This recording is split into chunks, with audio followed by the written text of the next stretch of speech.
যেদিন স্বামী স্ত্রীকে চিনবে না, স্ত্রী স্বামীকে দেখে পালিয়ে যাবে, বন্ধু বন্ধুরে চিনবে না, পীর সাহেব মুরিদরে চিনবে না, মুরিদ পীর সাহেবরে চিনবে না, দলের কর্মী তার নেতারা চিনবে না, নেতা তার কর্মীরা চিনবে না, বন্ধু বন্ধুরে দেখে পালাবে। কঠিন মুহূর্তে সূর্যটা মাথার কাছে চলে আসবে, জমিনটা তামার জমিন হবে, আজকের জমিনের মতো নয়।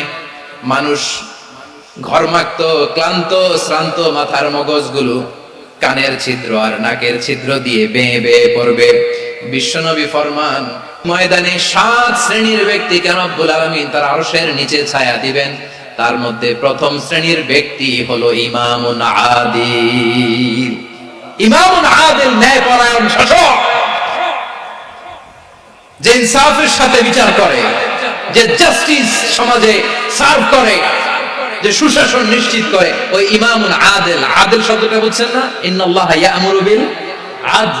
পাইছেন? আদিল। 7 শ্রেণীর ব্যক্তিকে আল্লাহ তাআলা সুশীতল আরশের নিচে ছায়া দিবেন, যেদিন তার দেয়া ছায়া ছাড়া কোনো ছায়া থাকবে না। এর প্রথম হচ্ছে ইমামুন আদিল, ন্যায়পরায়ণ শাসক। চিল্লায় বলেন সুবহানাল্লাহ।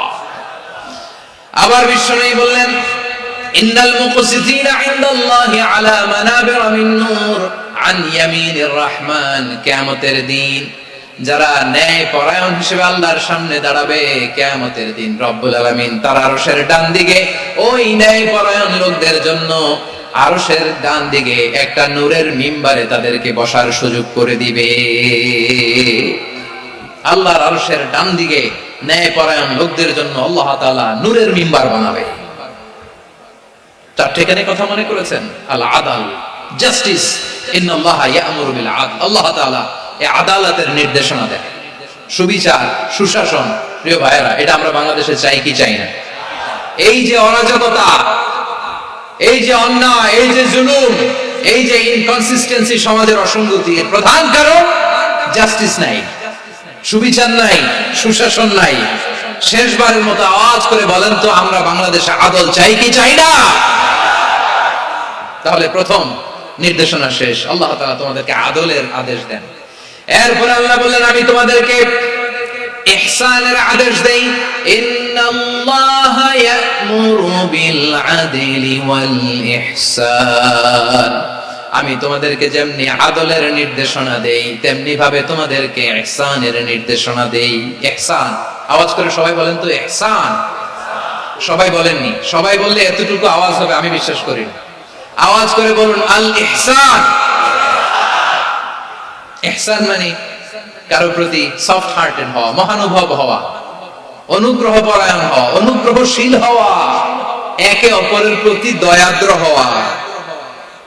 একে অপরের প্রতি দয়াদ্র, অনুগ্রহশীল হওয়া ছাড়া মানবিক সমাজ কশিনকালেও গঠন করা সম্ভব না।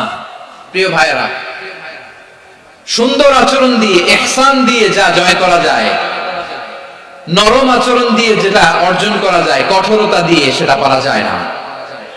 বিষ্ণু ঈসা ইসলাম ইহসান দিয়ে, কোমল আচরণ দিয়ে, তার অনুগ্রহ দিয়ে তিনি অনেক কাফিরের হৃদয়কে জয় করে ফেলেছেন। সাইয়েদনা সুমামা ইবনে উসাল রাদিয়াল্লাহু তাআলা আনহুর কথা মনে পড়ে যায়। তিনি ছিলেন ইয়ামামার বাদশা। মদিনাতে বিশ্বনবীকে হত্যা করার নিয়তে এসেছিলেন, গোপনে গোপনে বিশ্বনবীকে হত্যা করে আবার ইয়ামামাতে তিনি ফিরে যাবেন। কিন্তু কি অবাক করা কাণ্ড, হত্যা করতে পারে নাই, সাহাবাদের হাতে তিনি ধরা পড়ে গেলেন। সাইয়েদনা সুমামা ইবনে উসাল রাদিয়াল্লাহু তাআলা আনহু হত্যার নিয়তে আসলেন, কিন্তু হত্যা করতে পারলেন না। সাহাবারা ওনাকে ধরে ফেললেন, ধরে মসজিদে নববীর পিলারের মধ্যে বেঁধে রাখলেন। সুমামা ইবনে উসাল, সিরাত থেকে শুনুন, সিরাত থেকে শোনাচ্ছি। রাদিয়াল্লাহু তাআলা আনহু ইয়ামামার অধিপতি ছিলেন। ইয়ামামা বিশ্বনবীকে হত্যার জন্য আসছেন, ধরা পড়ে গেছেন, এখন মসজিদে নববীতে বেঁধে রাখছে, তার মানে বন্দী। তো এখন স্ট্যাটাস কি?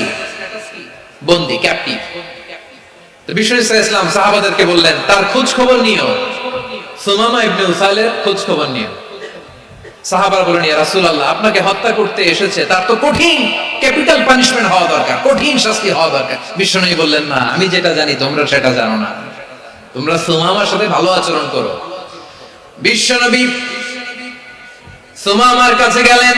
প্রথম দিন যে তিনি কালেমার দাওয়াত দিলেন, ইমানের দাওয়াত দিলেন, ইসলামের দাওয়াত দিলেন, রিসালাতের দাওয়াত দিলেন, আখিরাতের দাওয়াত দিলেন। পরের দিন যে বিশ্বনবী সালাতের দাওয়াত দিলেন, যাকাতের দাওয়াত দিলেন, ইসলাম কি, কিভাবে, কেমন করে পালন করতে হয় চমৎকার আর্টিকুলেট করতে শুরু করলেন। তন্ময় হয়ে সুমামা ইবনে উসাল রাদিয়াল্লাহু তাআলা আনহু বিশ্বনবীর কথাগুলো শুনতে আরম্ভ করলো।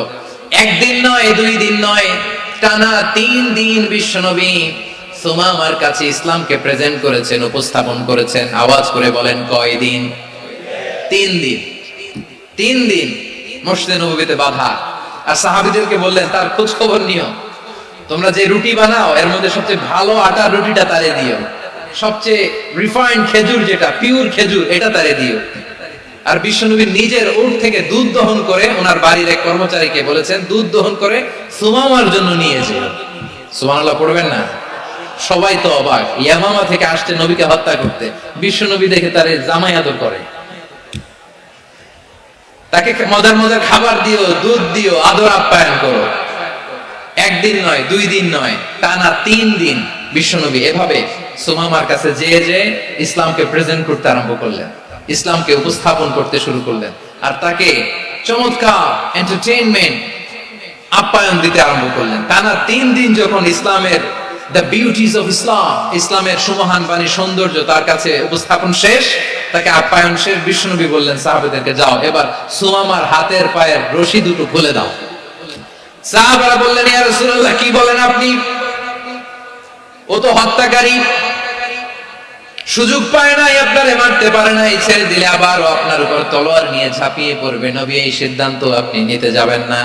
বিশ্বনবী বললেন, যেটা বলেছি সেটা করো, সুমামার রশিগুলো ছেড়ে দাও, সুমামার হাতে পায়ের রশিগুলো যে তোমরা খুলে দাও। সাহাবারা তর্ক জোরে দিলেন, লা ইয়া রাসূলুল্লাহ, এমনটা করবেন না তো, ভয়ঙ্কর ভয়ঙ্কর খুনি, কি জানি কি হয়ে যায়। বিশ্বনবী বললেন, না, তার হাতে পায়ের রশিগুলো খুলে দাও।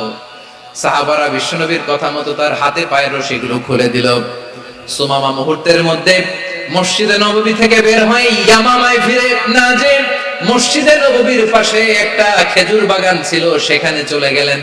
সেখানে একটা ছোট্ট কুয়া ছিল, কুয়ার পানি দিয়ে তিনি গোসল করলেন। সুবহানাল্লাহ পড়েন।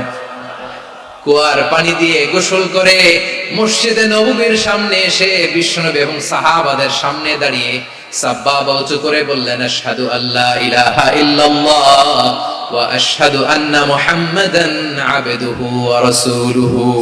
আল্লাহু আকবার। আমি সাক্ষ্য দিচ্ছি আল্লাহ ছাড়া কোনো ইলাহ নাই, আর মুহাম্মদ আল্লাহ তাআলার প্রেরিত বান্দা এবং রাসূল। প্রিয় ভাইরা, ইহসান দিয়ে যা জয় করা যায়, কঠোরতা দিয়ে সেটা কঠিন কালেও জয় করা যায় না। আওয়াজ করে বলেন ঠিক কি না?